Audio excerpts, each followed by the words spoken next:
എന്നിട്ട് നമ്മുടെ ഈ കൈകൾ രണ്ടും നമ്മുടെ ഈ ഷോൾഡറിൻ്റെ നേരെ താഴ്ത്തി ഇവിടെ വെക്കുക. ഷോൾഡറിൻ്റെ ഫ്രണ്ടിലായിട്ട് വെച്ചാൽ മതി. നമ്മൾ ഏകദേശം കൈ ഇവിടെ ഷോൾഡർ.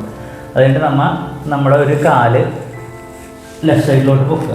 കണ്ടോ, നമ്മുടെ ഈ കാലാണെങ്കിൽ ഈ കാല്, അതല്ലാന്നുണ്ടെങ്കിൽ നമുക്ക് റൈറ്റ് കാലാണെങ്കിൽ അത് വെക്കണമെങ്കിൽ അങ്ങനെ വെക്കാം. അത് കഴിഞ്ഞിട്ട് ജസ്റ്റ് നമ്മൾ കൈ കൊണ്ട് ലിഫ്റ്റ് ചെയ്ത് പൊങ്ങും.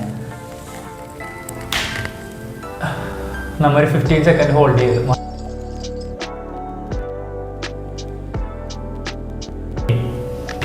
അതുപോലെ തന്നെ നമ്മുടെ അടുത്ത ലെഗ്, അത് നമ്മൾ അപ്പോൾ അടുത്തത് നമ്മുടെ റൈറ്റ് ലെഗാണ് വെക്കണത്. അതുകൊണ്ട് നമ്മൾ കൈ നേരത്തെ വെച്ച പൊസിഷനിൽ തന്നെ അത് കഴിഞ്ഞിട്ട് നമ്മൾ പയ്യെ നമ്മുടെ ബോഡി ലിഫ്റ്റ് ചെയ്യുക. എന്നിട്ട് കൈ നമ്മൾ നിവർത്താൻ ലിഫ്റ്റ് ചെയ്യുക. ജസ്റ്റ് തല മേളോട്ട് വെക്കുക. ഇത് നേരത്തെ പോലെ തന്നെ ഹോൾഡ് ചെയ്യുക. നേരത്തെ കിടന്ന അതേ പൊസിഷൻ തന്നെ നമ്മുടെ കാല് ലെഫ്റ്റിലോട്ട് തന്നെ കൊണ്ടുവരിക. നമ്മൾ ലിഫ്റ്റ് ചെയ്തിട്ട് നമ്മുടെ ഓപ്പോസിറ്റ് കൈ ഇവിടെ ഹോൾഡ് ചെയ്ത് വെച്ചിട്ട് കിടക്കുക. അത് കഴിഞ്ഞിട്ട് നമ്മൾ ഇതിങ്ങനെ ട്വിസ്റ്റ് ചെയ്യാം.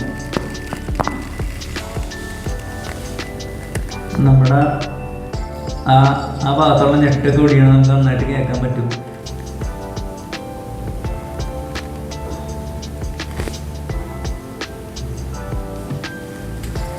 ചേഞ്ച് ചെയ്യണം. നമ്മൾ അടുത്ത ലെഗാണ് വെക്കണത്.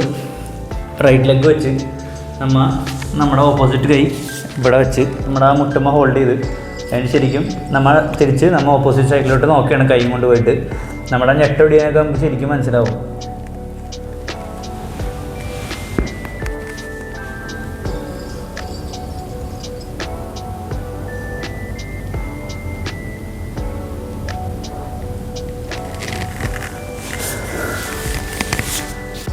അപ്പോൾ ആക്ച്വലി ഇത് എനിക്ക് ലോവർ ബാക്ക് പെയിൻ ഉണ്ടായപ്പോൾ ചെയ്തുകൊണ്ടിരുന്ന സ്ട്രെച്ചാണ്. അപ്പോൾ അതുകൊണ്ടാണ് ഞാൻ നിങ്ങൾക്ക് ഷെയർ ചെയ്യണത്. കാരണം പെട്ടെന്നുള്ളൊരു റിലീഫ് നമുക്കുണ്ടാവും. വേദന പെട്ടെന്ന് തന്നെ കുറയണത് നമുക്ക് ശരിക്കും ഫീൽ ചെയ്യാൻ പറ്റും.